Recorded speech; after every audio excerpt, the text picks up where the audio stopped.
on talking about constitute, Yarrrnis, and every year I've enjoyed one. Every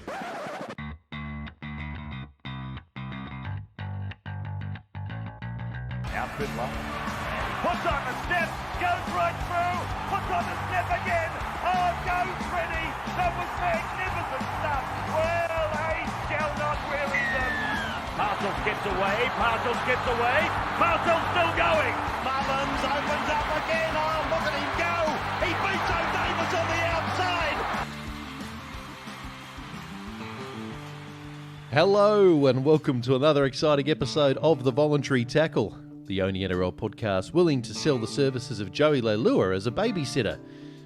Only a few head highs on 12-year-old girls so far, which has actually been I hear good. he has a habit of dropping the kids as well. Yeah, he does that a fair bit, Yeah. and he goes missing. Don't ever throw them to him. Mate, you're interrupting the intro. Don't do that. I'm your host, Aimon Brown, and today on the show we're discussing all of the late-breaking news in the wonderful world of rugby league. But first, you've already heard his voice. I'm joined in the Media Watch Vario studios by the only man who takes care of his body so much he once bleached his own anus white with a hint of antioxidant lemon yellow. It's Xander Risotto. Welcome Mate, to the show. it's not anal bleaching. I actually happen to engage in the anal vitamin D dosing, which is where people put their ass up to the sun to get a blast of vitamin D to their ass. I mean, Could you remind me never to go to the beach with you? Because I think that's highly inappropriate. I get plenty of attention, mate. I can tell you that Well, now. I hope you sunbathe not between the flags of where the kids are, because I think that's an offence. I think it's a felony. I haven't been arrested yet, and I'm going to keep doing it until I am. So I assume you're sort of in that yoga pose. I don't know what they call it, but where your ass is facing the And air. I'm also just out there to disprove the claim that, you know, they're going to stick stuff where the sun don't shine, because, you know, the sun shines on my ears. Excellent. So you're just out there trying to be a physical example to reject common idioms.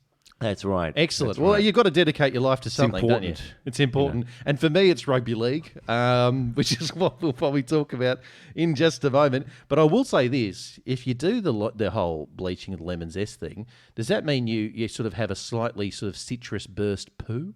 It does burn a little bit, but you know, I kind of like that. Fair enough. Look, we're going to stop it right there.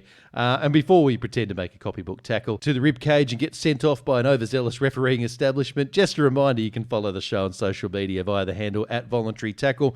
But be warned, we're mainly on Twitter. You can also follow Xander Risotto on the handle @Xander_TVT. Now, before we start, we should sort of, I guess, preface everything here tonight, Xander, by letting our listeners know this is a sort of quasi-drunken session here today. Xander and I have had quite a few already. We've tried to jam as many spirits down our neck in the last hour as possible. We've just come back from the triumphant Roosters game. We're recording this on a Saturday night. It's close to midnight. A lot of fun tonight, mate. How did you see that game against the Sharks? I was impressed with how our young guns did. We had a lot of players benched, obviously. You know, we had Manu at fullback, who's very handy in that position. In fact, I made the comment during the game that I actually think that if there's one thing that he seems to be particularly good at, I think he's actually better at Tedesco at covering players who have broken the line. Like he reads that well. Could I just say this? When you actually voiced that in the bay that we were sitting in, a hush fell across the bay because no one agreed with you. Everyone went, how dare you abuse Tedesco and his legacy? He's out for one game. He's a freak, and you're already saying the replacement's better. They may not have. I think Teddy is basically the best player in the game.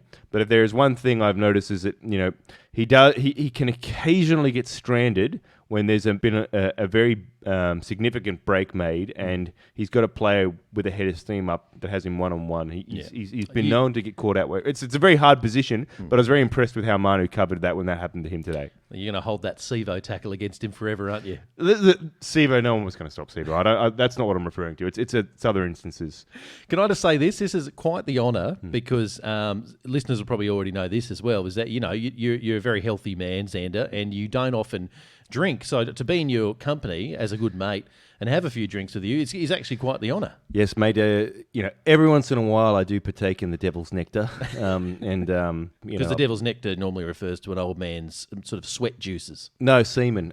But Okay. it is a rare occurrence for me to have a few drings this late. And you said you're already feeling it, right? You said because your tolerance is probably not as high as it used to be. Well, you're quite healthy. This is interesting, right? So, it's actually not too bad. So I used to think this that you know, what do they call it, getting piss fit, right?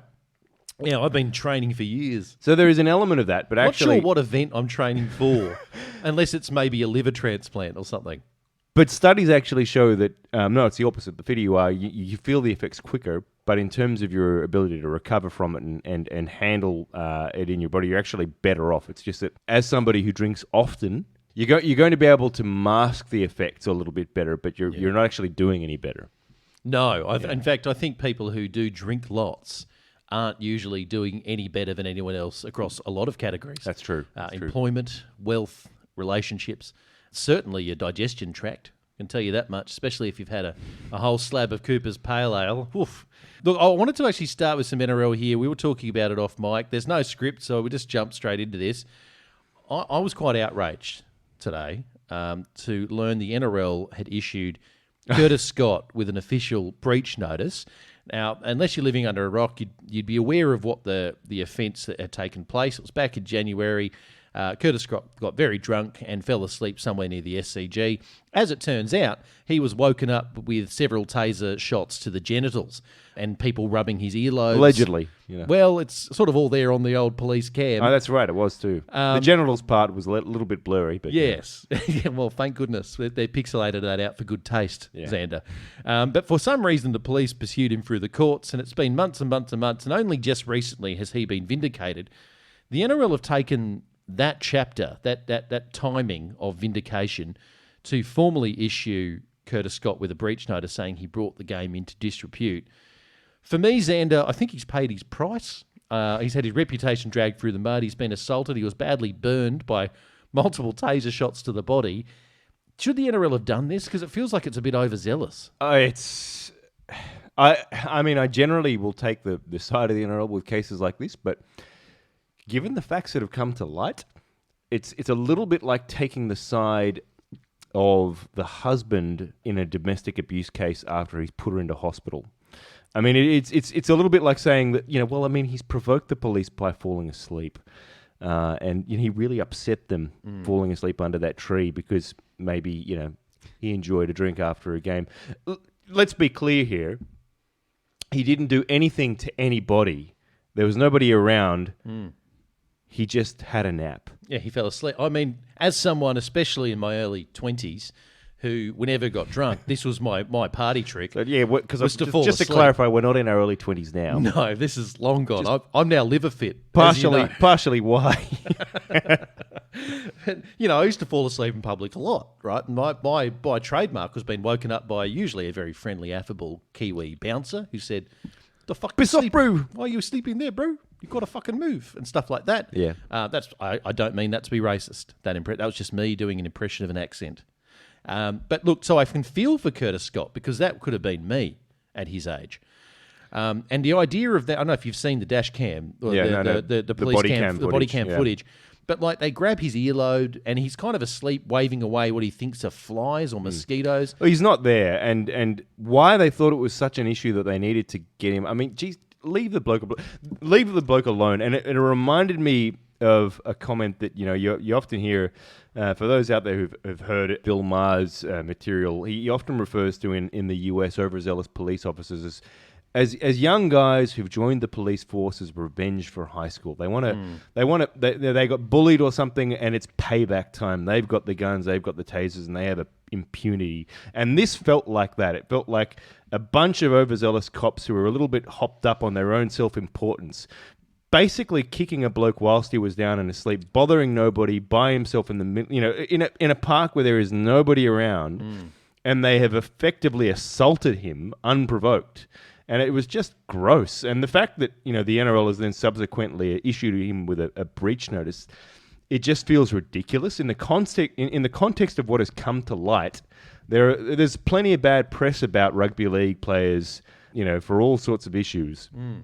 This is not one of those instances. This is a player who basically just wanted to sit down and not bother people. So why do you reckon the NRL are making the point here? What's the purpose of them issuing the formal statement when most of the public already know the story? He's actually a victim. That's actually fairly undisputed. He's a victim of sorts because of police violence, of unnecessary police violence. And yet they've still felt the need to sanction him. It just seemed over the top. And I put it to you this way, if, he had been, say if it was Greg Inglis, I don't think they issue that breach notice because it has a particular political topspin then, doesn't it? Maybe. I mean, when he got caught for drink driving, do they issue a breach notice? Are you talking about Greg Inglis? Yeah. I don't know if you remember, Todd Greenberg wrote him a personal reference for that one. So I was going to say immediately they came to mind. I was wondering if that actually, attracted its own criticism for that reason. Yeah. Maybe they're going for consistency. I don't understand. I mean, honestly, I cannot understand the logic. Because, as you say, he didn't. With the facts that have come to light and the narrative that is now, I mean, because the initial narrative is, another drunk rugby league player getting into trouble with the cops, and there's been enough issues with that in social media and all kinds of things. Since this has come to light, the narrative has changed to, Jesus, do we have a problem with the police here? Do we have a bunch of cops who are too quick to go to any form of physical restraint or violence against people just because they can? Can I ask you this, and you may not be intimately familiar with police policy, but I don't know if you noticed, they seem to grab at Curtis Scott's earlobes aggressively. It was odd, wasn't it? Is that part of standard procedure? I've known a few people who've gone into the coppers, and, most of them are obviously... Why the earlobes? I mean, I don't know, but... I mean, what if it was Reed Marnie? I think the issue is with the police is like anything... And I've worked in frontline services in previous lives, and I can kind of understand it, is you do develop very quickly an us versus them mentality. And it's hard not to. But there are people usually who are the adults in the room, usually in those environments, who will think about, who will see the angles, if you understand what I mean. They'll look at a situation where something could go pear-shaped, and they will see the angles and see how things could go badly and click everyone into gear and make them step back from it. But no one was there on that night. There was nobody there who, they didn't even seem to be cognizant of the fact that they're wearing body cams. Because they put it through the courts. You rightly pointed this out. This is the thing. Why do they pursue it when they could clearly... The camera footage was really clear that he posed no physical threat, that they had used excessive force, but for some reason the police decided still to pursue Curtis Scott through the court. So ultimately he got vindicated. I thought that was really unusual because this looked fairly open and shut to me if you look at the footage. This is what I mean. I think this is a leadership issue, and as I said, from a frontline services standpoint, usually you do have that person who is clear-headed and is probably got runs on the board and can see where things will go bad. I get the sense that maybe in this case they didn't have that person there, and you probably just had a few people who were a little bit too reactive. Bit gung-ho. They saw him asleep, they were going to get him up, they didn't react correctly, and they went over the top really quickly. Just so we're not trapped in our own bubble, we are an NRL podcast. It's always top of mind for me to make sure that we get outside perspectives. So very quickly, I want to get a bit of a point of view on the Curtis Scott case from AFL legend Gary Ablett Sr. Hey guys, this is Gary Ablett Sr. Obviously I don't do a lot of videos. It just hasn't been me, I suppose, over the years up until now. But I feel a little bit compelled and motivated to just come out and say some things that really need to be said concerning our current circumstances, not just in Victoria, but in the world, who's really behind it and what they're up to. As a Christian now of some 34, 35 years, I've studied a lot of end-time Bible prophecy, and it's all happening right now, and I can tell you that we are definitely in the last days leading up to the second coming of Jesus Christ. We're talking about the Illuminati, Freemasonry, fraternities, secret society people who are behind all this. Well, there you go. I didn't know the Illuminati and anti-vaxxers had anything to do with the case. But thank you very much, Gary Ablett Sr., for contributing your thoughts to the matter. I don't know if this is a good segue or not, Xander, but I'm going to mention it anyway because I'm half cut, so fuck it. But my dad was a firefighter, and he told me a great story about, from his point of view, he doesn't think this is the abuse of power, but certainly I do. He was called down to a scrub fire at Bronte Gully one day. And, he goes in there, turns up with the crew, goes into the middle of the bush where the smoke's coming from. And sure enough, there's a homeless man in there just with a little Weber barbecue thing, cooking up some food. And, that seems harmless enough, right? I mean, the homeless have it hard enough. He's just trying to cook up some food. God knows where he got the snags from. Good on him. But my dad, being my dad, quite gung-ho, like you were saying before, he said, look, mate, I can't have you in here cooking up in the middle of the scrub. It's a fire hazard. And apparently the guy got a bit abusive because he's homeless. His life's not great, so he got a little bit abusive, and he refused to move. Now, my dad is a little bit of an impatient man and has a bit of a short fuse. So I said to my dad, I go, well, how did you end up moving him on? And he goes, well, we got the 12mm hose. Apparently, he turned the hose on him and blasted this guy and his barbecue down the hill, like blasted him until he moved on.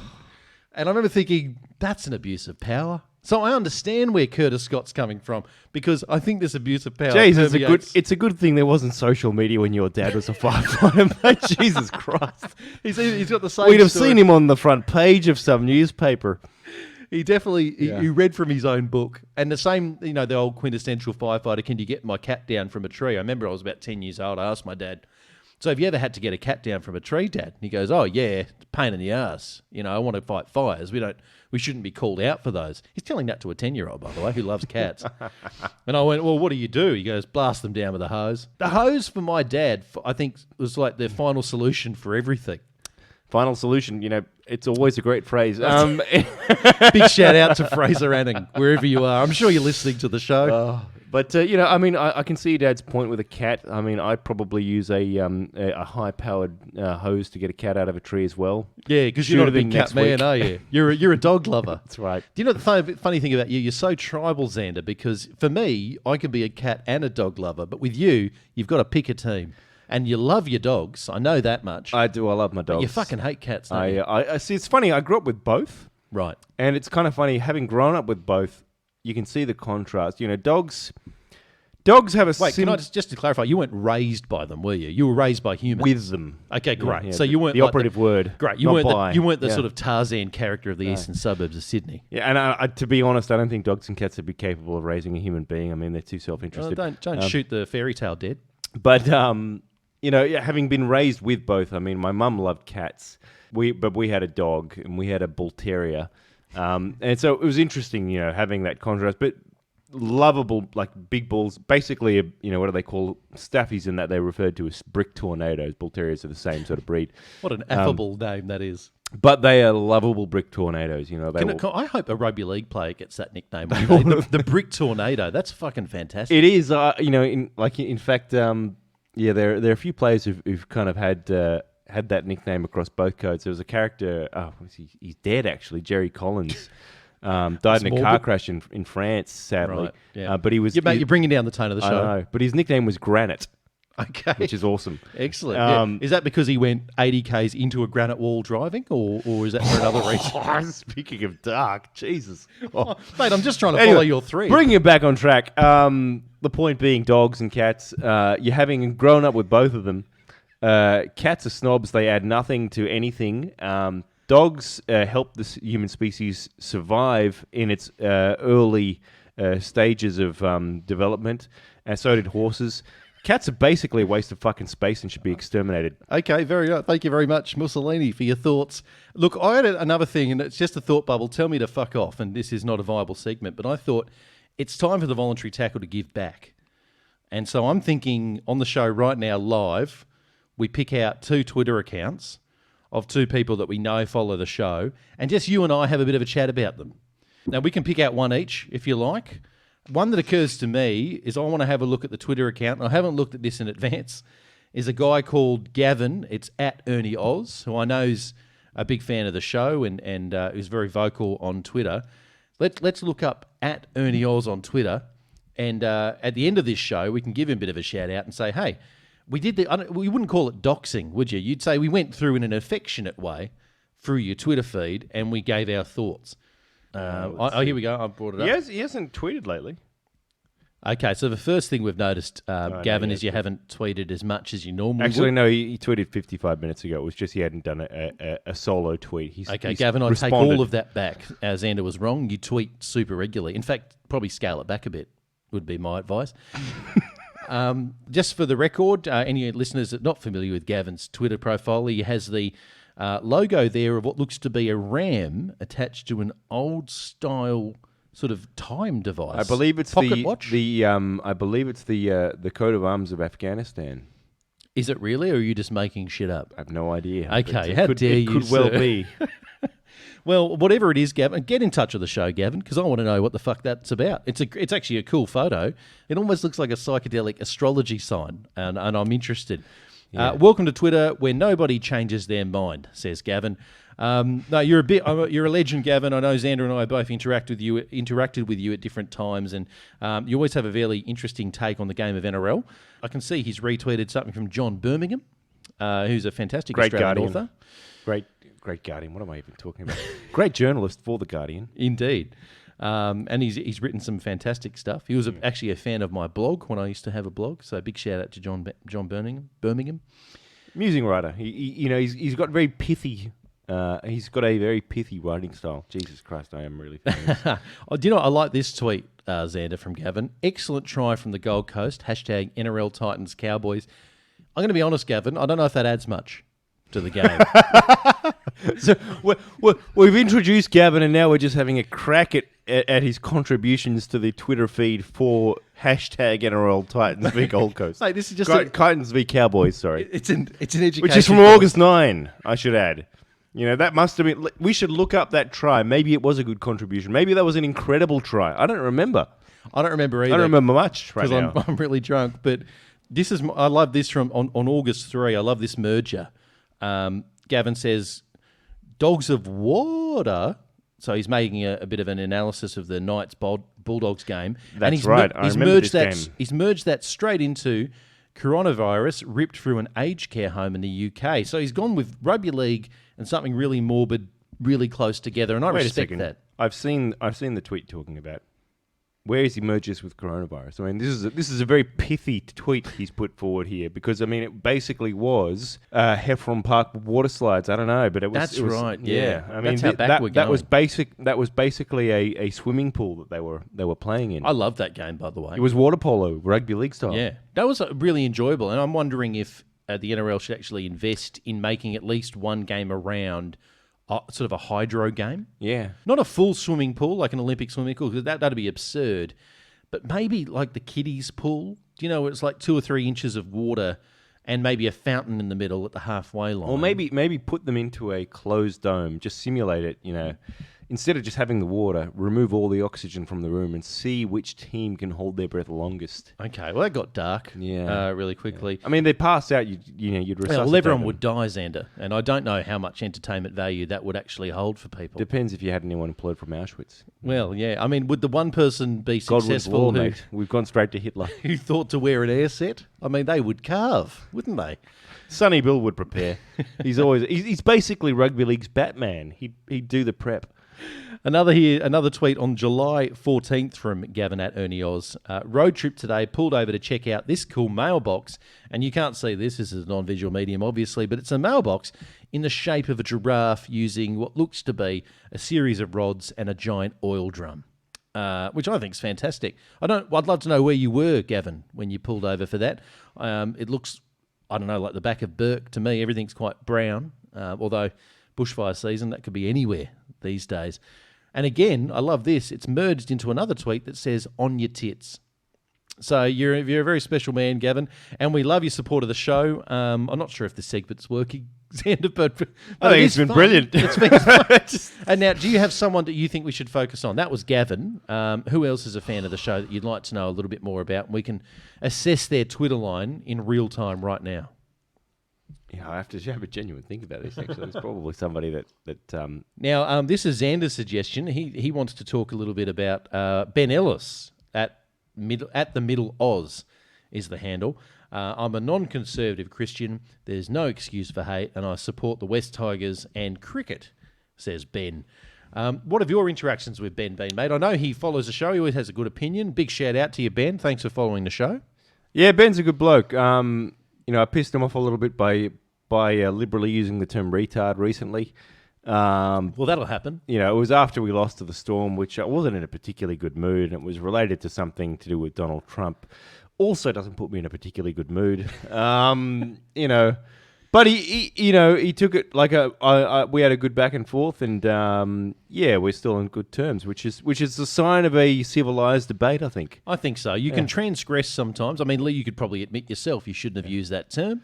I mean, you know what? I don't know. Okay, fair enough. I think you're unrepentant. I think that the term retard gets a bad rap. So, Aimon, obviously we've been watching the recent string of Roosters victories, including tonight where we had apparently the Roosters at 8 ruck infringements to 1 because, reasons. Sounds about right. And just so you know, when I say recently watching, I do have them in loop in my house. In fact, I usually shower to all of our victories over the last 12 months. I have our back-to-back premierships on my big screen TV in my bathroom just so I can jerk off to it. Excellent. Yeah. Do you often, because you want to go longer, do you sort of work in the 04 grand final? That kills the mood, mate. Just watching that. Tackle Bobcat! Come on! Fuck! That just makes me flaccid. Flaccid as a wet towel, mate. It's awful. I mean, Crocker, he was through that hole. That Andrew Ryan tackle, no one talks about that as much. Everyone talks about Todd Byrne and fucking Sattler. Bobcat's tackle on Crocker, that changed the whole outcome of the 04 grand final. So did the double movement on El Masri. Oh, fucking, he had 10 years to put that ball down. Don't rake up old graves, mate. Go back to what you were saying. Anyway, what were we talking about? Obstruction rule, I think. That's right. So, I mean... Fuck, we're drunk. We've spoken a little bit about the geopolitics issues, in the Middle East. Geopolitics in the Middle East. Thank you, Yarrrnis. Big shout out to Yarrrnis. Yarrrnis and Mario coming up in the show very shortly, so hang around. It's not just our drunken debauchery today. That's right. It gets more interesting. We have culture and history in this podcast. We did, and we pre-recorded. We were more lucid then. That's right. It was before we had this much whiskey and gin. Yeah, I did want to talk about bunker blunders, and there's a few sort of strings to this bow. I wanted to specifically talk about, first of all, the kind of reactive nature of the bunker. So we had last week where the Roosters obliterated the Knights. There were 9 tries scored in that game. It was 7-2, but there were about 3 disallowed for the Roosters, and one was the rather well-publicised Collins no try, where Nat Butcher was deemed to have obstructed the try, despite the fact that Nat Butcher played the ball and the defence moved up immediately around him and in front of him, and Collins still pushed his way through to the try line. To be fair, obstructing nobody. To be fair to the referee, Xander, I did think Nat Butcher should have instantly evaporated. He should have worked out a way to have gone into the 11th dimension, obviously. I think so. He just wasn't Should have changed the laws of physics. He wasn't thinking fourth dimensionally. Out of the way. He should have disappeared to 1955 Midwest America for a little while. So we have this wonderful contrast where that happens. He gets disallowed, and you can see Collins just looking. There's almost a sardonic laugh on his face where he's just in disbelief that this has been disallowed. He's just pushed through 3 guys to score a try through pure power and will. And do you think he seems bigger when he's a redhead? Do you think that accentuates it? Because if you're a Polynesian, you're expected to be huge, right? You're just a strong man. You're just angry at the world because you're a redhead. Yeah, that's what I'm saying. I think it adds something. Red nuts. I agree. No, I think there's probably an element of it. Is that why he plays all those night games for fear of melanoma? That's probably part of it. I think he plays better at night. Big shout out to Lindsay. We love you, mate. You're an absolute champion. We do love you. Except until you play Origin for Queensland and carve us up, in which case we hate your fucking guts. He'll make the Queensland Maroons squad. Absolutely, he will. He's got to. He's like Dylan Napa, but with talent. Don't you think? He's like Dylan Napa, but he's not playing for the Dogs. Yeah, like Dylan Napa. If Lindsay Collins was in Dylan Napa's porn tape, he would have been fucking 9 guys cheering the guy on. He'd have been the big puppy, mate. He would have been big puppies, plural. He would have been fucking everything, even if it was like a cuckoo clock. He would have made that. But back to the point. What were we talking about? It was about the obstruction rule. We've digressed. So Big Papa plural, Big Puppy plural. That was a try every day of the week. So and they've come out and have admitted as much, right? Graham Annesley came out and said... He did. He said that was a stupid mistake, and he identified the problem, and that is because they had 2 people in the bunker making the decision. Why this was the problem, I don't understand. It was never really adequately explained. That the fact that there was a second person in the bunker who was a former player. Can you was tell the me issue. this? Is this standard knowledge that there actually are two people making the decision in the bunker? Because I thought it was just one. I mean, I know knew there are multiple people in there, but I knew ultimately it's one person. I isn't it? knew that this was the methodology that applied. That had a former player in there who was basically trying to apply common sense, Right. which failed, obviously. Who's the player? It really depends on who the player is. Obviously, he played for a club that wasn't the Roosters. I see. It was Mitchell Pearce. It was Mitchell Pearce. He was just in there. No, it was a former player. But we haven't got a decision because someone just keeps kissing the fucking logo of his jersey. But you know what? It's weird. So it's an interesting conundrum, right? Like, I mean, because they say, well, okay, there are two people in the bunker and there was a disagreement, and in this particular instance, it was a former player who said, oh, he was obstructed, he didn't have an opportunity to make the tackle. They didn't look at the play in its entirety, and they obviously didn't take into account the fact that Butcher was the man playing the ball, and you can't just disappear. So do you think this whole idea of reducing the bunker from 2 to 1 is actually something that's going to make a difference? Well, no, I don't. I mean, I didn't know that was a fucking thing to begin with. But 2... like, is it really? Like, is that just something that they've done for optics to say we're fucked up? By the way, we're doing this X, Y, and Z about it. I mean, because mistakes happen. We saw it only recently, the South game, where someone scored and they clearly went out. Well, that didn't go to the bunker, though. Didn't go to the bunker. That's not a bunker issue. True, but it was an adjudication issue. It was a touch judge issue. Yeah, maybe they should get rid of one of the touch judges. That's right. They should Make replace it one. They should replace him with a former player. But Mitchell Pearce should be the touch judge at every game.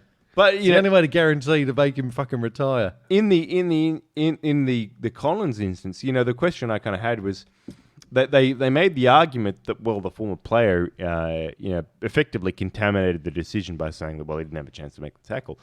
Why the fuck is the referee allowing his position to be overruled by a former player who isn't a referee? I mean, to be informed by it, sure, but if he has a gut instinct that says, that looks fine.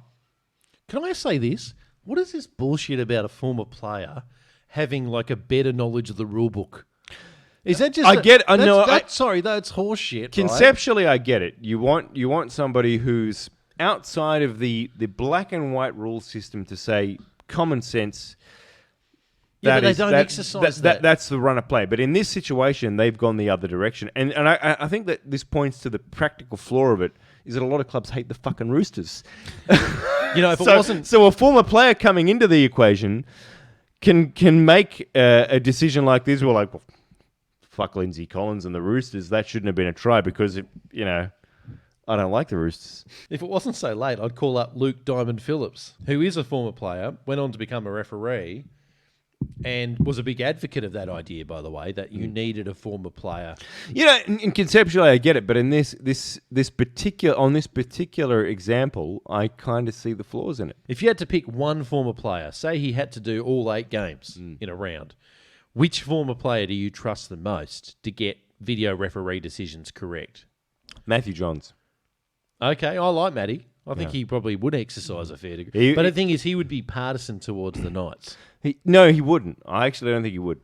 You listen to Matty Johns on his show and his podcast. Mate, this is not a forum to advertise other podcasts. I've warned you about that. I reckon that he... You know why I like Matty Johns?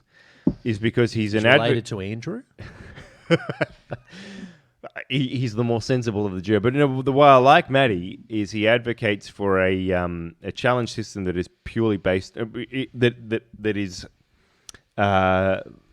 also simultaneously removing the video ref from the equation in all cases except for challenges. And that's a situation... we love that idea. We've talked about it. I love that idea, right? And for that reason, if Matty Johns was to be the extra person in the box, he would look at that and say, well, that's ridiculous. There's Collins has just beat 3 guys. That's a try. Yep. He has a good bullshit radar and a good common sense radar. Yep. If there was anyone I would want in there, it's Matthew Johns. Okay. And who would you hate to be in there? Who would be the worst? Jason Taylor. Jason Taylor absolutely would be. I'm going to take a piss. I want you to keep talking into the mic. I'll be back really soon. keep the show going. Yeah, Jason Taylor, mate. He'd be the worst.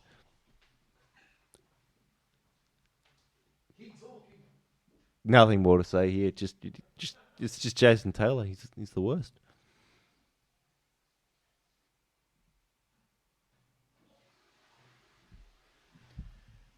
That sound in the background is Eamon Brown flushing the toilet for his recently completed urination. He's now heading back to the mic. I had nothing more to add to that, mate. It was just. No, you're right. Actually, I reckon it's actually a pretty good point of view. Jason Taylor would be the worst person to have. Yeah, I've never been a fan. Although I'm not a fan of Laurie. We talked about him at the game today. Laurie, I reckon, would actually. I mean, he had his flaws as Blues coach. He liked Aaron Woods, mate. There was something wrong with him. He did, but I reckon if he looked at that, I think he'd have a good bullshit radar and common sense. Yeah, great player. Instinct. I just think he's one of those guys that didn't translate to coaching. No, he obviously didn't. He made Origin boring. How the fuck do you do that? He made Origin boring. With a player of his creativity, it was surprising. I found it odd. In fact, there's a bit of a correlation there between creative players and boring coaches. I actually think Ricky Stewart's a little bit like that too. He's a little bit like that, you're right. He's changing now. He's a little bit, I mean, if you watched any of his teams... But he's got George Williams now, who's a particularly creative player. He's been brilliant. He's very English, isn't he? He's got a classy English head, George Williams. He does, but I like... He's a classic example of a player who plays what's in front of him. Yeah. You know what I mean? That. Like he's what's the there. cliche? Eyes up footy. Yeah. Well, it's that time of the show again for Media Watch Mario Madness.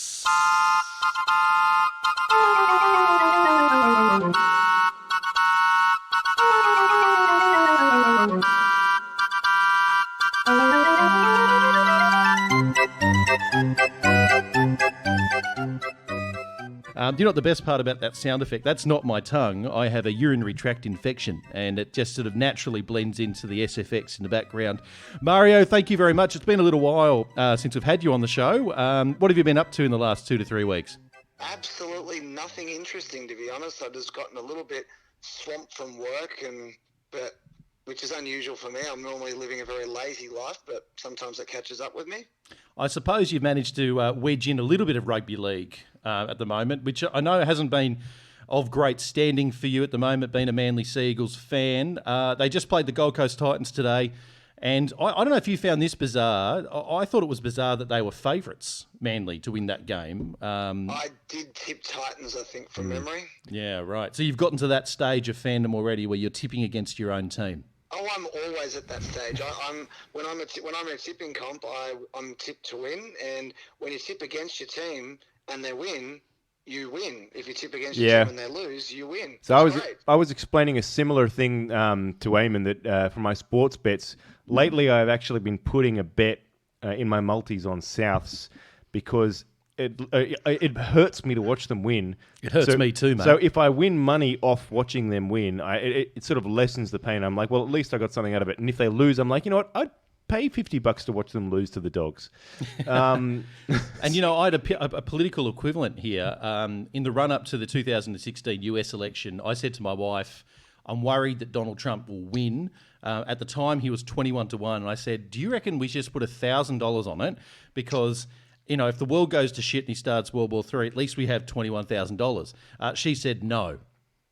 And so basically he won and I got nothing for it, Mario. And I'm still angry about it. It's an interesting one. I think frankly, you should have found a smarter wife. That's staying in. Mate, you know what? I'm going to cut you some slack because Manly haven't been winning lately. And it's past your bedtime. So that's why you're in a slightly grumpy mood. But I'm going to make you grumpier because I want to talk about Fanua Blake, who's reportedly on his way out of the Eagles because he wants a change of pace outside of Sydney. Now, these excuses for breaking a contract and walking out on clubs is getting progressively more obscure, Mario. How do you see that? Fanua Blake will leave a hefty hole in the Manly forward lineup if he goes, won't he?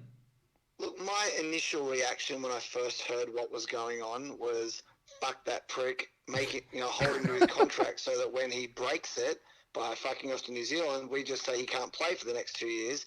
However, I'm not sure how much I can say. I think it's all public knowledge. I think it's all gone out there publicly. So that's okay, mate. You can get us sued. Go ahead. It turns out that Manly have been working behind the scenes to help get rid of him because they're fed up with his bullshit and because he's been a whiny little disloyal bitch wanting to leave. But in the reality, it's because he's got, let's say, alleged, just in case it's not public, he has alleged bikie connections and they are catching up to him. And his wife is saying, get the fuck out of here because we don't want to be on the wrong end of them. And, New Zealand or North Queensland are probably the two furthest away options for him. That's why he wanted to play for the Zimbabwe Zebras. I was wondering about that. He's trying to get to the other side of the earth. What's your source here, mate? How credible is this? Because obviously that's a fairly hefty accusation. I definitely won't name a source. I feel like it's been read. I feel like there was a story about it as well, though. I think I heard it, but then it came out as a story. I could be wrong if you guys haven't heard about it, so maybe I've just revealed things I shouldn't have. But anyway. Mate, no, don't ever set your line of standard by what Aimon and Xander know, because aim higher than that, Mario. So it could well be true, but we will put alleged out there, Xander, won't we? What does our lawyer say? Definitely. He says, fuck yes. He says, definitely say alleged. He just said cut it, actually. He said, in fact, he keeps making the gesture across his neck as in to cut this interview short. But we're going to override him, Mario, because we love you very much. I'm actually hearing that that's the gesture he's making because he doesn't like our podcast and would rather kill himself than listen to more. That is true. In fact, you know what? I'm going to finally break the shackles and let him go. I'll leave the ankle bracelet on because I want to know where he is. But no, look, if you're going to ask my opinion, I think the whole thing's retarded. Not my words, Vanua Blake's. However, I am firmly on our side because if he does go to New Zealand, and the strong rumour has been that Tohu Harris wants out of New Zealand, well, that's a pretty damn solid swap there. That'd be an excellent swap. I mean, at the end of the day, and I assume you agree with this, Vanua Blake is a tremendous prop. I know he's a bit of a rat bag as a human, but he has been a very valuable prop for you. Do you agree with that? Oh, in my opinion, this year, I think he's been the form prop of the competition. Yeah. With some tough competition out there, there's been a few really excellent props. And Tohu Harris would not be a like-for-like replacement, but we need a back rower. He is one of the best back rowers in the entire comp. Replacing Joel Thompson with him would be a huge upgrade while we've got a couple of good young props that can replace AFB potentially. I think we could genuinely win out of it, except Des Hasler being the absolute piece of crap coach that he is, as I have said before on the podcast. Oh, I remember. He wouldn't even select him, I imagine, because, look, here's two guys that are absolute plotters in bloody Waddell and, what's his name, Boyle, absolute piece of crap players, and they've signed with the Bulldogs, so, let's select them ahead of bloody Hamoli, who is an amazing player, young player, much better than both of them, but let's keep him in the reserves. So I am absolutely fed up with Des, and although in hindsight it worked out today having Miski on the bench, I'm sorry, but you don't put a winger on the bench, especially a not very good winger. You've got Ben Turbo sitting in the wings. Maybe he's too young, maybe this, maybe that. But the guy is a centre/back rower. He is perfect to have on the bench. Just a quick one, Mario. It's not obviously not been the best season, but the point's kind of been made a few times that Des, did walk into a side that had half of its salary cap tied up with 6 players. Every team has half their salary cap tied up in 6 players. Is that true? Because I did have a look at that, and I think it was about 45% of the cap amongst 5 players.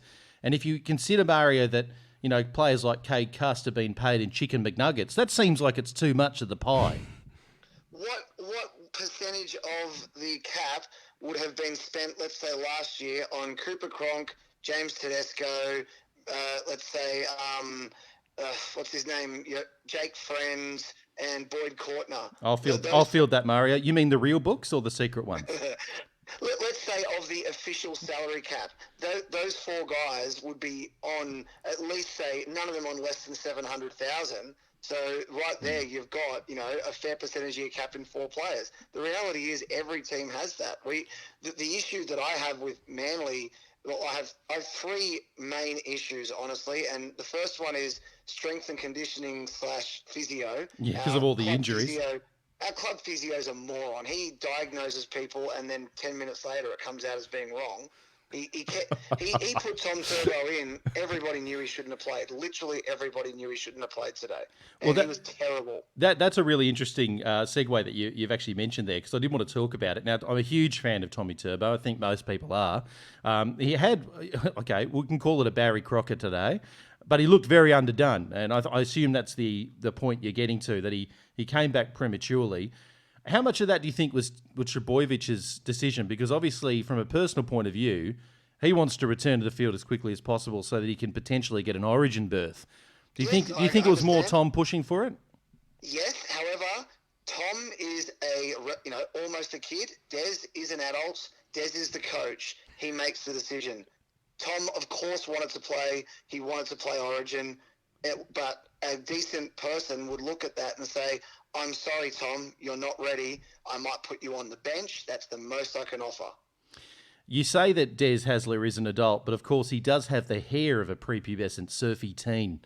So you're only partially right there, I think. I mean, I know. What is Des's age now? What is he, about mid-50s? Oh, yeah, he'd be around that. Yeah. But when is it? I know this has nothing to do with the performance of your team, but when should Des Hasler give up on the longer hair and join the sort of the chorus of senior citizens in Australia who have respectable short grey hair? When it stops looking so fantastic. What do you reckon he's doing to it? Because it does have fantastic body. I'll give him that. Whatever he's doing, he needs to tell me so that I can be, not the way I am.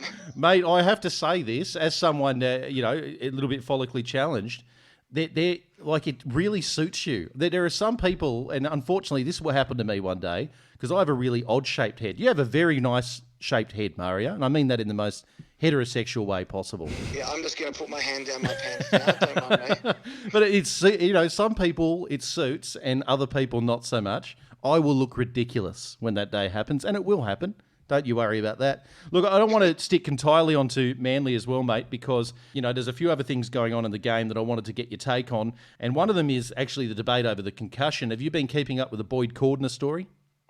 Well, he should retire, but the details, what point are you making? He should retire. To me, his legacy it's cemented. The guy, I wish he'd retired in hindsight at the grand final last year.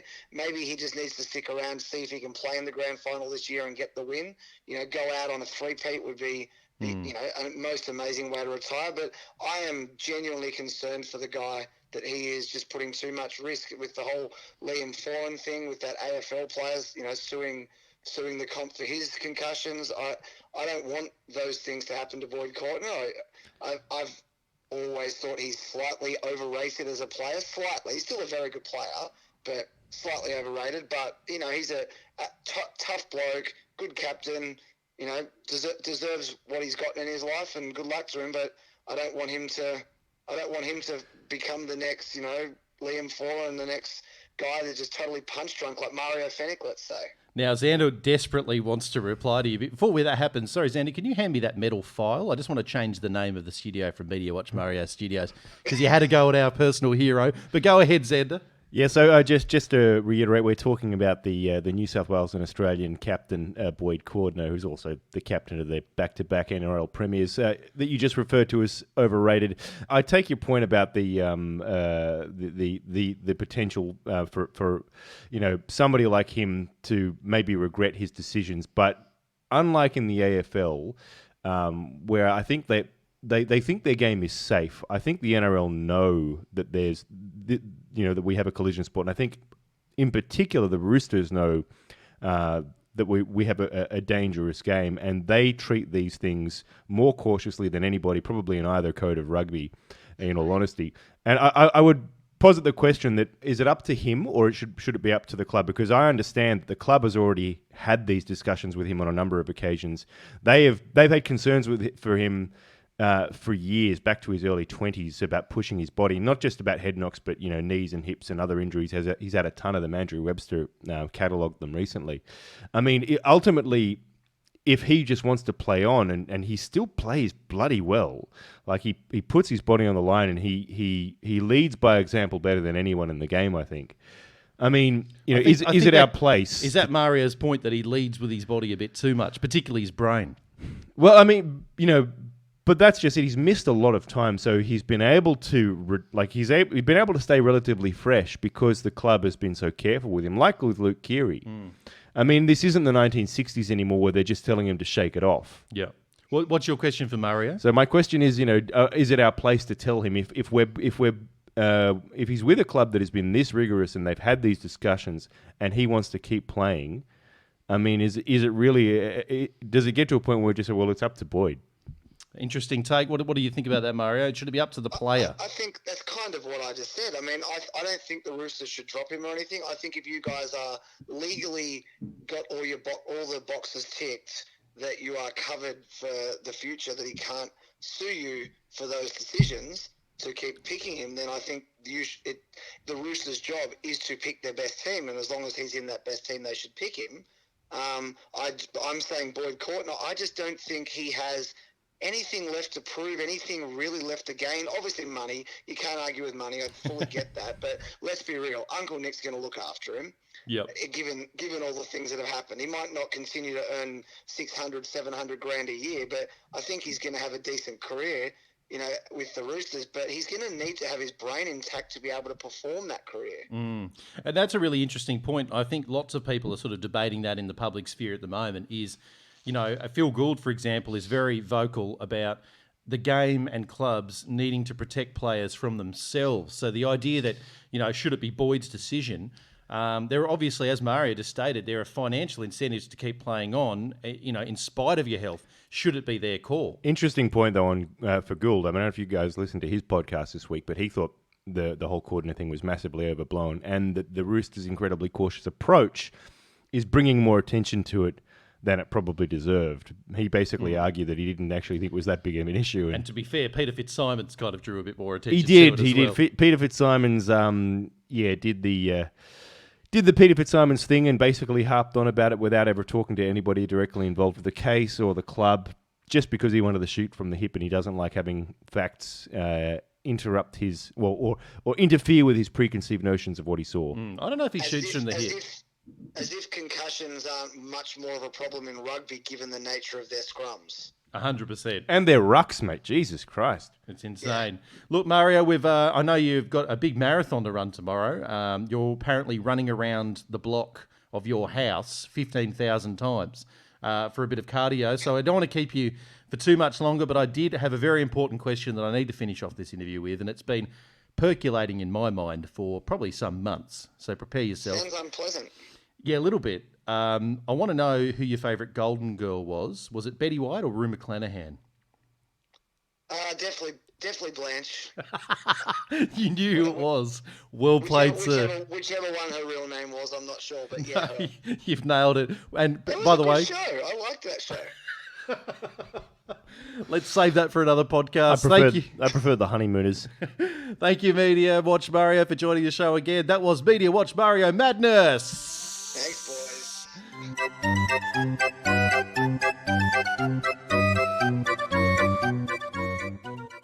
I've had something that's just occurred to me, and it's been a part of my gripe, and I actually copped a fair bit of Twitter hate over this, and I don't even think we see eye to eye on it, so it could be a great topic to actually tackle next. And it's the concept of send-offs and sin bins. Now, there's been a bit of I would argue, an inconsistency in the last 2 or 3 weeks about what constitutes a send-off and what constitutes a sin bin, and it seems to be a little bit all over the shop. Now, I'll give you some examples, Xander. Now, Chad Townsend, he got sent off for a shoulder charge on Kalen Ponga from a 20-metre tap restart. We'll get into the nitty-gritty of all of these. Jazz Tavega, he pushed into the chest of Nathan Brown, and that was deemed to be a punch, and he got sin-binned. Jaden Sewer got sin-binned the other day, which looked to be a semi-shoulder charge, and it was arguable whether or not there was contact with the head. I think there was Lachlan Lewis, but it wasn't immediately obvious, but I think I agree with you that there probably was. And then there was Kevin Proctor, of course, who got sent off for a bite that probably wasn't that conclusive that it was a bite. So the question I'm asking on the show today is, have we got this system right? Do you think that all of those 4 decisions that I've mentioned there, for example, Xander, were justified? Or have No, we lost the plot a little bit? It's not an exact science, and to be completely blunt, and I know that this is going to annoy you, but it's starting to remind me a little bit of the 2019 Rugby World Cup. You're right. It does annoy me. But there was a period there, and Here we go. This gets to my gripe. I was going absolutely nuts at the sport of rugby. There was a game where Australia played Fiji. They sent off the Australian winger for palming a player off. See, that's my point, Xander. We don't want to become like that. But And is the NRL on a fucking fast track where we start sending players off for what really are mediocre offences?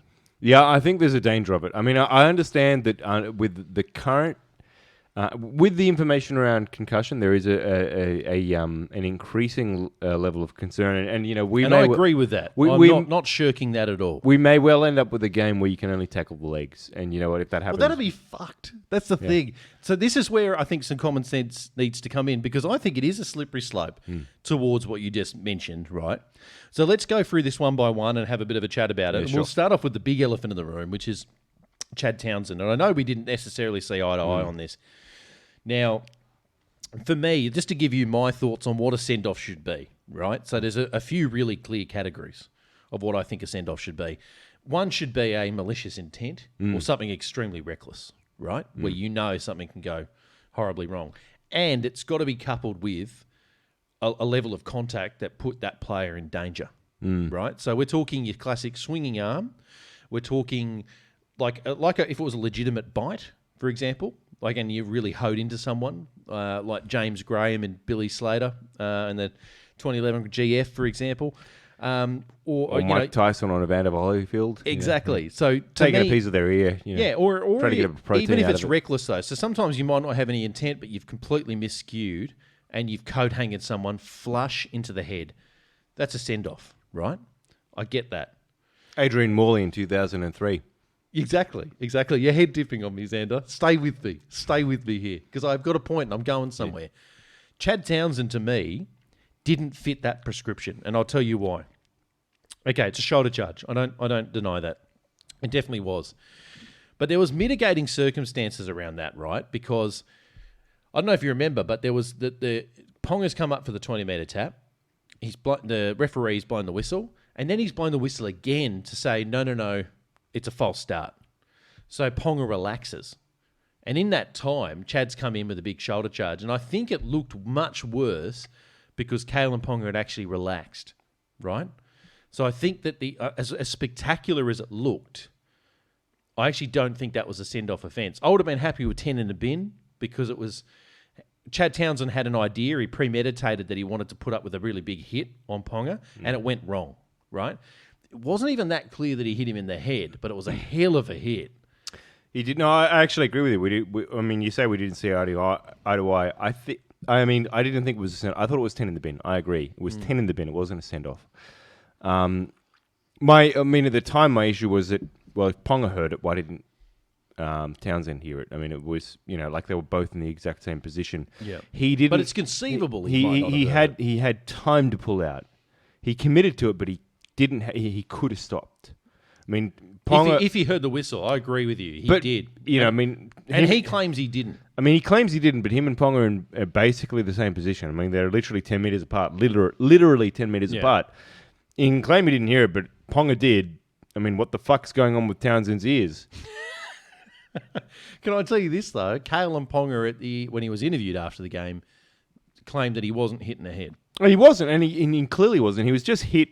He was hit fucking hard. He was blindsided by a shoulder charge, and it knocked him to the ground. And he got up straight away. He shook it off, and it was actually, it was a good moment in the game in a funny sort of way. Yeah, he was the Rihanna to Chad Townsend's Chris Brown, but yeah. If he got straight back up and put on a blinder and basically shat all over Chris Brown. Yeah, if Ponga got up and released several global hits, then that would have been probably a closer analogy. But to me, there was enough mitigating circumstances around that to suggest it wasn't a send-off. No, I agree. I mean, you say we don't agree. I actually absolutely that was not a send-off any day of the week. It was not. It was a 10 minutes in the bin. Yeah. I mean, it was late. It was it was negligent. And you called it at the time. You called it a dog shot. Do you think it was a dog shot? Absolutely, it was a dog shot. Okay. But it wasn't a send-off. So you don't believe Chad when he says, "I didn't hear the whistle." You think he's bullshitting? Fuck off, Chad. Jesus Christ. If you're standing 10 meters away from Ponga and he stops and relaxes and he's heard it, then either your ears are fucked or you're absolutely completely screwed. I mean, Jesus Christ. I mean, okay, can I just say this though? Let's play a bit of a thought experiment. Let's put ourselves in the mind of Chad Townsend. I know this is a scary thing. Let's pretend you're a sort of a slightly above average halfback from the Shire for a second. You know, he's actually made the decision, because they weren't going well against the Knights at the time. He goes, I want to change the game in some way. So he's lining up. Kalen Ponga's their best player by a country mile, the Knights. He's taking the quick tap. Dangerous player. I see where you're going with this. It's premeditated. Yeah, it's premeditated, and he wanted to change the game. Yep. Does that change the mindset in terms of hearing the whistle? I think it does. Does it? It changes the mindset in ignoring the whistle. Sure, but if he actually heard it? You know, I mean, it's a little bit like John Hopewadi with that massive shoulder he put years back, where he said he wanted to change the game. See, I've heard a lot of people compared Chad to John Hopewadi's hit on Galloway. Yeah. A couple of key differences, right? Chad Townsend doesn't have a criminal record. He doesn't have 12 children. John Hopewadi, dead set, is close to 20 kids, doesn't he? He does. That's crazy. He doesn't have children. He has a tribe. Yes, he does. He's created his own country, essentially. John Hopewadi. He's got more people than Kiribati. And good on him for it. I mean, we're not knocking him, but I'm just saying that he had a record, John Hopewadi. In fact, he's got a criminal one and a one with the judiciary, as it turns out, because being a bouncer in nightclubs in Sydney didn't go so well either. But, for me, there was clearly a malicious intent when it came to that Galloway incident, for example. So people to compare Chad Townsend, who, by the way, I don't think's ever been sin-binned, let alone been sent off in a game, surely that counts for something. That maybe his intention was a little bit different to John Hopewadi. Well, I mean, again, I agree. It should have been a sin bin, not a send-off. Yeah. Fair enough. And mitigating circumstances, all that. I agree with that, but I still think he fucking heard it and he's full of shit. All right, well, let's go to Jaden Sewer. This is a more recent example on Lachlan Lewis. Lachlan Lewis, by the way, full props to you, my friend. You got severely hammered in a tackle from Jaden Sewer, both, I think, in initial contact, but probably, I think, doing more damage was how hard you hit the ground. His head hit the ground. He did. Extremely hard. In fact, left a divot. I don't know if you actually had a look. At the end of the game, the Channel 9 crew went through the ground and they could just see the likeness of a first-grade player who won't be playing in the next couple of years because he's not good enough. Yeah, I believe they're actually they're taking a print from that smack on the ground and they're going to turn it into a bust. Bust for cust. Big shout-out to Vario. But, that one, again, okay, he got sin-binned. Yeah. And, what I'm a little bit... I actually kind of think that that's actually not such a bad course of action because he did make head contact, as it turns out, even though I don't think it was immediately obvious. But he hit his head arguably a lot harder than Chad Townsend hit Conga. Yeah. No, I agree. He got sent off, and he only got 10 in the bin. Is there an inconsistency here? No, I agree. I agree with you on this one, Okay. even though it's South Sydney. I think that Lachlan Lewis basically got unlucky, and Sewer got unlucky as well because he slips. I mean, you see him. I mean, Sewer's basically putting a hit on the sternum. It's a copybook tackle. Do you think it was even a shoulder charge or not?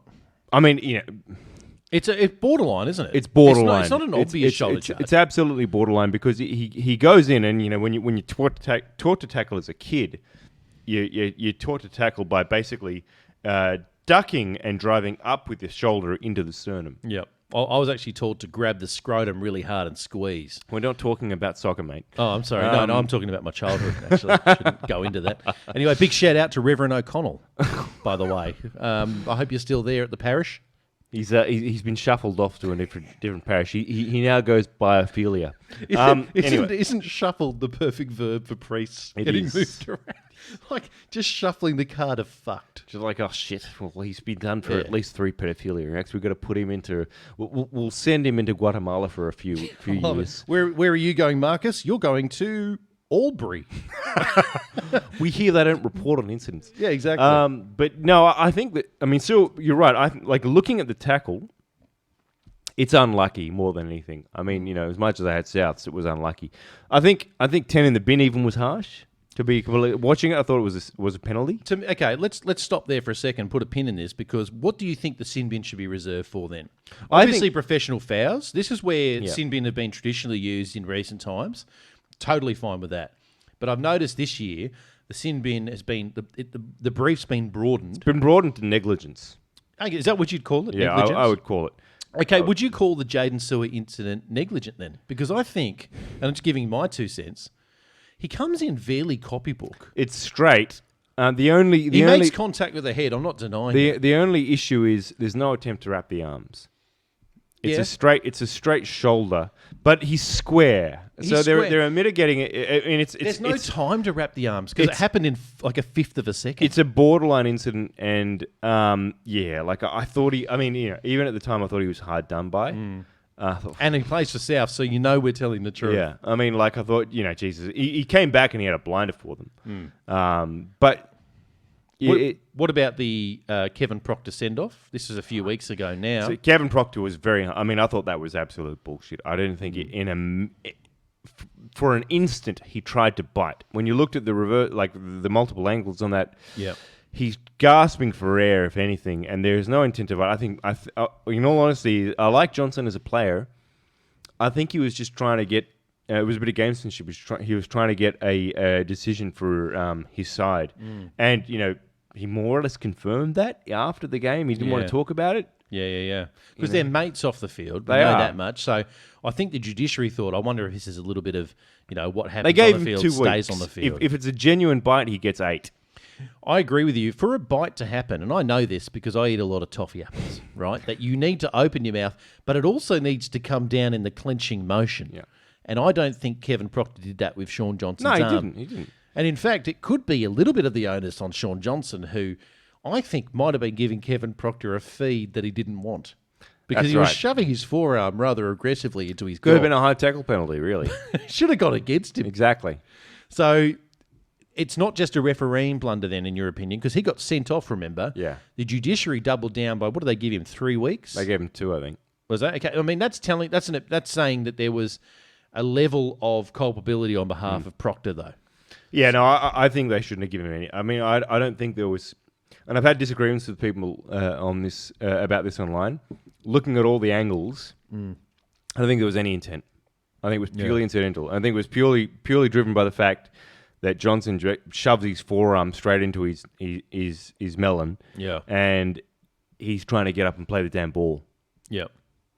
And, I found it interesting in Kevin Proctor's defence, he talked about the fact that he is a big mouth breather.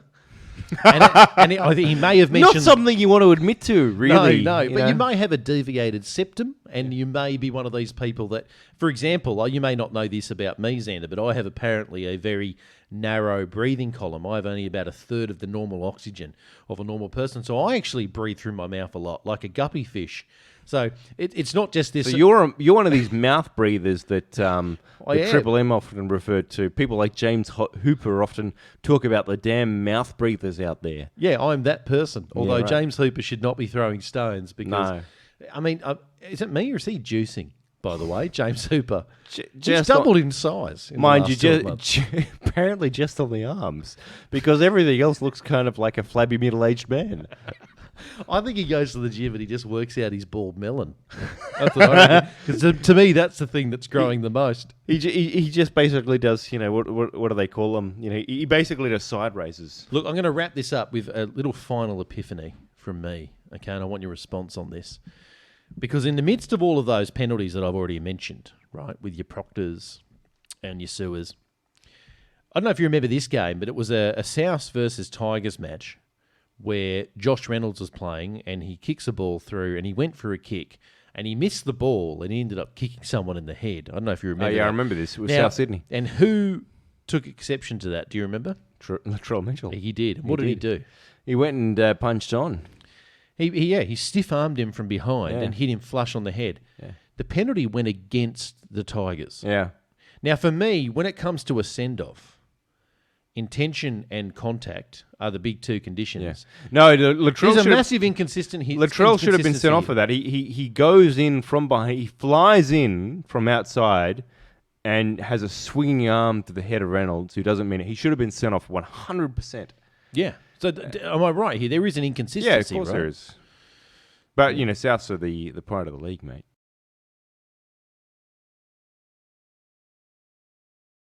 Is this the great Yarrrnis Mateus? G'day, Aimon. How you going? Nice to meet you. Very likewise, mate. This feels a bit surreal for me because it feels like I know you, but it just occurred to me that I've never really spoken to you in audio form before. It's quite the honour.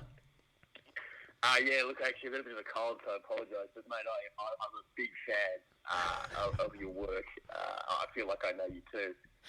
And maybe not in a good way. I wanted to comment on. I love your names, particularly Dean Liveris from Evil. Thanks, Xander. Unfortunately, I got banned halfway through the year for an inappropriate AV bet. I was going to ask about that. I was wondering why your account was locked. Yeah, so as you probably gathered, I'm a big fan of This Week in League as well. And I had an AVI bet at the time when, you remember the George Floyd famous photo of the African-American being, and I lost a bet to a guy who puts the Warrior's face on the cop's face and the George Illawarra face on George Floyd's. I can't see how this can go badly. But I have a firm belief you always pay with your bets. And Yeah, I'm fair enough. enough to do it. So I lasted a good 12 hours, and I was gone. So besides the Twitter banning, Yarrrnis, when's the court case? I assume there's one coming up. I assume you're a national pariah in Australia on the back of that already. Yeah, something like that, yeah. So, but the good thing is giving me the freedom to engage with people of like-minded humour. Yeah, that's right. So therefore, the voluntary tackle just suits me right down to the ground. You quickly find out who your friends are when you make fun of George Floyd. I found that, especially at work. Yes, exactly. And as I'm sure we all work for corporations that really appreciate racial harmony. There's Absolutely. some things that you don't put on your work phone and you keep on your private phone. So there you go. I mean, it really helps. If you've got the legal team of Israel Folau, I find. The normal folk tend to have a harder time of it, but if you just happen to have basically all of News Limited backing you, you're all right. Oh, absolutely. Well, I think that's the case of Hook Griffin, isn't it? That's how you get the gig. They get your jobs, exactly. Yeah, absolutely. Well, look, we're definitely going to get under the skin of Hook, Yarrrnis, because the listeners may not know this, but you are a massive St George Illawarra fan. So I do want to know what your position is on Anthony Griffin's appointment. But before we get to that, I just wanted to ask this one. I just want to say thank you, first of all, for being such a strong supporter of the show. But second of all, it obviously does warrant the question, why on earth would you listen to a show like this? I think because I think whenever I get a sort of a Godwin's law within about 10 minutes, to 10 seconds, I realise that this is the channel and look, this is, I've got to admit, this is the most exciting opportunity I've had to speak about NRL, and certainly the biggest highlight that I've had in the last 10 years. We all remember the Dragons defeating the Roosters. Unfortunately, at the time, I guess it was like the first invasion of the Gulf War. We thought it was a really good idea at the time. That's a great analogy. It was the beginning of the downfall. Well, absolutely. And look, I fear that it only sort of encouraged the Roosters to build weapons of mass destruction. And I'm not sure whether the Kurds or the Sharks from last night really would appreciate what you've done to them, or the NRL generally. I like that. We've got such a strong effect at the moment that players injure themselves. Like Sean Johnson just basically did his leg, Yeah, just as a sign of respect to playing us. Well, let's run with the geopolitical metaphor, but maybe he was just a suicide bomber. who accidentally clicked the suicide button whilst in an elevator by himself. Well, I actually thought that we sort of did a George W. on you this year. I thought we genuinely ended your season, not through performance. You almost did. SCG. We Radley and who else went down? Verrills and Radley. Verrills went down. Yeah. Of course, we still couldn't lay a fucking finger on you, but I thought we had ended your season and your three-peat.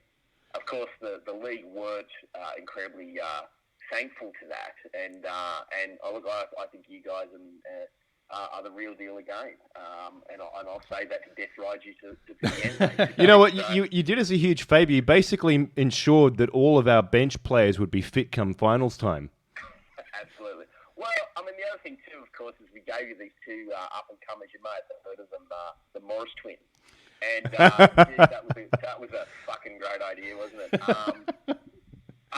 Like seriously, I think I could. It was almost like the poll when they saw a bunch of Germans hanging east in 1939, thinking, "Oh, don't worry, it's just a summer holiday." I think I remember this analogy. I liked it. Yeah. Mate, I guess the Morrow are okay. They're fitting in pretty well. Yeah, I mean, Yeah, well, even Hutchinson, Hutchinson's been all right. Yeah, he's competent, but I think under all it underscores just the importance of having a good coach and a good administration. Yeah, and I think to get around to the big story of the Hook Griffin, I think the fact that we've hired a guy that was actually fired from the Broncos to be replaced by the coach that gave us our 2010 grand final, I think is actually quite poetic in terms of just how incompetent our administration is and how we've done things in the last 10 years. And it's sort of like this sort of incompetent Hakuna Matata, that we sort of get in these positions of making really good decisions, or we have a plan and then we just change it at the last minute because of factionalism. Yarrrnis, you're right. There is a sense of poetry there, and again, I'm sure the listeners don't need me to point this out, but there is a sense of sort of, masochism about your fandom for the Dragons, and I think, I think that you wouldn't be alone when it comes to the Dragons fan base. That apart from 2010 was obviously an oasis, but it has been sort of a long-suffering fan base. Is your attitude towards the Dragons, do you think, representative of the wider fan base, or are you more critical than most? No, I think I'm actually, believe it or not, quite that's probably the best way to say it. I think I'm quite rational compared to sort of, let's face it, as many things you say about Dragons fans, but, not going off half-cocked and emotional is something we don't do very well. And in fact, I was watching the Broncos fans blow up this year, and I was almost professionally offended the way that they thought it was the end of the world. They were going through, we call it sort of a Monday morning, But the thing is we've been banging on about trying to remove a coach for so long that we finally got what we wanted. And I think it just uncovers just how far we've fallen, that we can't even get your, Fitzgibbon, a player of an ex-Dragon, but, more an East region. We went around it the wrong way too. We tried to go behind Uncle Nick's back. That was a bad idea. Yeah, and you did it on the morning of his daughter's wedding, which is also another big no-no with Nick. And you would think that there would be ways of doing it. And even I understand that the board reached out to Green the day before we had announced Hook. So it doesn't seem to be. But by the way, this is in the context of the fact that we had Flanagan was always lined up to replace Mary, and has actually been responsible for, I'd say, the resurgence of Dufty and Lomax, particularly. It did seem to time out, didn't it? The resurgence seemed to time out with his appointment as the assistant. Yeah. And again, I'll give you another example. We've had Jason Demetria. He led our team to the grand final of the reserves and won it. This is the same year that Mary lost all rights and responsibilities over recruiting his team. We sort of have to use another analogy, we have a sort of an old boys network that makes nepotism that makes Uday Hussein look like he's gone to a public service meritocracy. So, that's the position we've been in. And now we've got to a point where we've got Hook, who, by all accounts, we didn't even reach out to the Penrith Panthers to find out, or his previous club. Yeah, I heard this. They didn't ask for any positions and any perspective on how well he coached, and are already lining up his replacement. I mean, what does that say for I guess his role as a coach? I mean, is he really just there as a placeholder then? I suspect he is a sign of how shallow the coaching depths are for clubs that aren't competent. That simple point, that you either take a risk like O'Brien or the guy up in Gold Coast, Holbrook. Holbrook, and hopefully it works out, or you stick with tried and true and tested to mediocrity. And I think that, we've got him for 2 years. I will say this, I don't want to be too pessimistic. A lot of fans are giving him the thumbs up because he's not part of the old boys network. He does blood youngsters, and that's what we need. We have a huge nursery. And so I'll grant you that. But still, the problems we've got is we've still got Millwood, who's the recruitment and retention. He's recruited huge names like Corey Norman on 800,000. and Lachlan Maranta when he came from rugby for crying out loud. You know what, Yarrrnis? I got to say, there's another coach who's been famous for blooding youngsters who also coached at Brisbane. Who's that? Anthony Seibold. I'm just that was his parting message was how proud he was of how many youngsters he'd blooded and they're coming last. Yeah, that's because he went for about 48 different players during the season. But the other thing too is, you got to look at them and go, okay, people point to Hook's time in Brisbane getting to the finals at Penrith, but he's inherited organised structures of youth retention and improvement, and we don't have those places, those systems in place like we used to. We don't have the Brett Morrises and the Congo line tech he lost. Instead, we sort of don't trust them and stick with. And Dean Young's a prime example where we've kept Corey Norman playing all year and thought that the only way we could entertain him is by carrying 3 hookers on the team. Certainly Norman is not. We've got a young kid called Tristan Saylor who hasn't been given a shot. Yeah, that is surprising to me, Yarrrnis, that he hasn't been given a shot because there's, I was actually there for his debut out at Cogra when he played against the Roosters, and I remember he was like one of the shining lights, and I thought, well, we're going to see a lot more of that kid, but we haven't really seen too much. Well, I reckon, as I said, if I was the Bulldogs right now and you need or even Manly right now, because apparently you need a versatile half/fullback, he would be the man to do it. Nothing phases him. And he's live wire rather than, dare I say, Norman just runs sideways and inside ball and gets paid a lot more for it. We have some really promising juniors coming through. There's no doubt about it. Yeah. But I think that we need to look. Hook may be the man to do that, but I'm sceptical at this stage. Well, just in Corey Norman's defence, he is one of the few halves who can feed a scrum and do a line of coke off the arse crack of the lock all at the same time. So, some credit where it's due, Yarrrnis. But I did want to actually ask you, obviously, the big question out there at the Dragons, it hasn't worked. We know Mary McGregor's gone. But in terms of where the blame should lay, I guess you've already indicated Millwood's recruitment. That, to me, seems to be the bigger factor. It seems as though it's been a bit of a misalignment in their recruitment strategy at the Dragons where you just haven't had the right balance. You seem to have had too many players in some positions and no depth in others. And at the moment, I feel very sorry for Cameron McInnes. I'm a big fan of him, actually, but he's doing what is best for the team and playing in a position where he doesn't really belong. And at times he gets his ass kicked, let's be honest, but he doesn't back down. And to me, he's captain material and he should be, your number 9. But it's because you've got guys like Ben Hunt on $1 million a year who is best placed in the 9. In terms of hanging the blame, who do you blame more, Mary McGregor or Millwood? Look, it's a bit of column A and a column B. Millwood.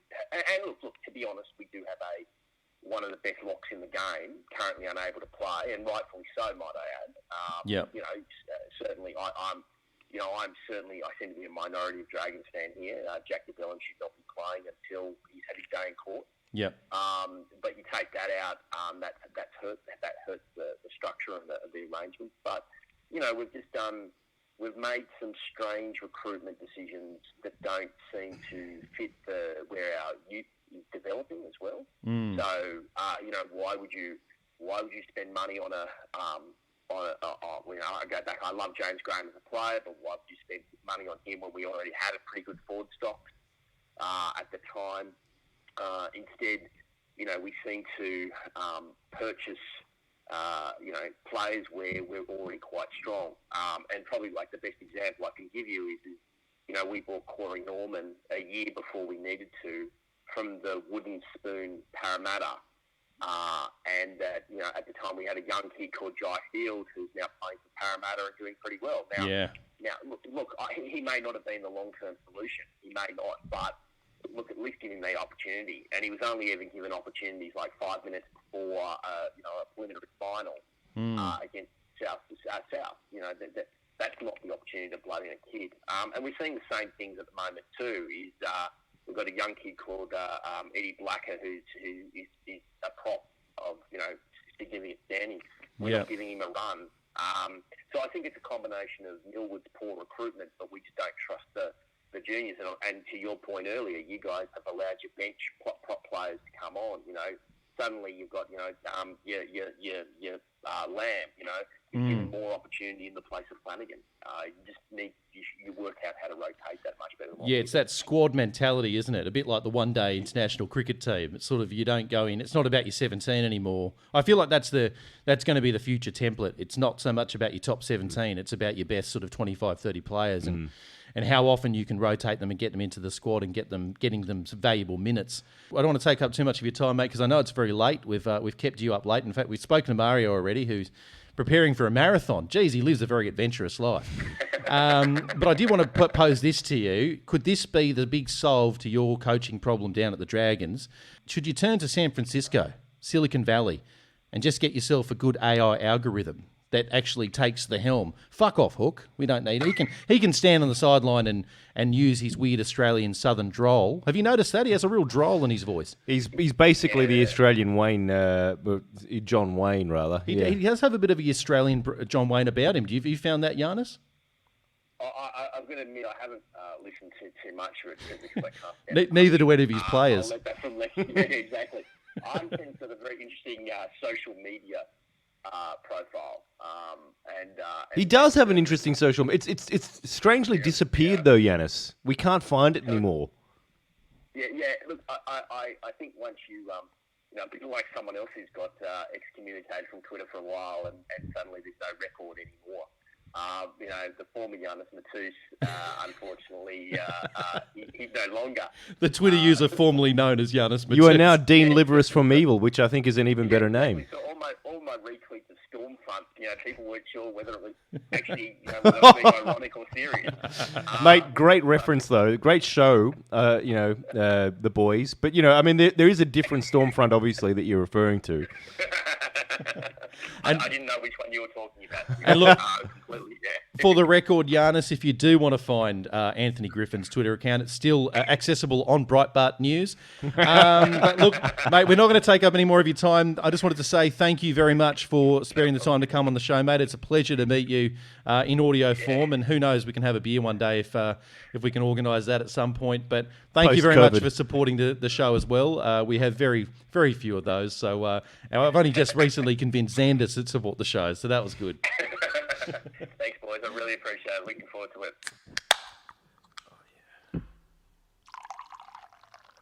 The real me is not hardware. The real you and me is software. The real conscious you, the real conscious me is eternal. We will never cease to exist, whether you believe it or not, whether you like it or not. That's the truth. Physical death is not the end. And Satan's been trying to sell lies to this world like evolution, atheism, there is no God. Well, it's all lies from the pit of hell because he wants to take you there. And apart from Jesus Christ, that's where you're going.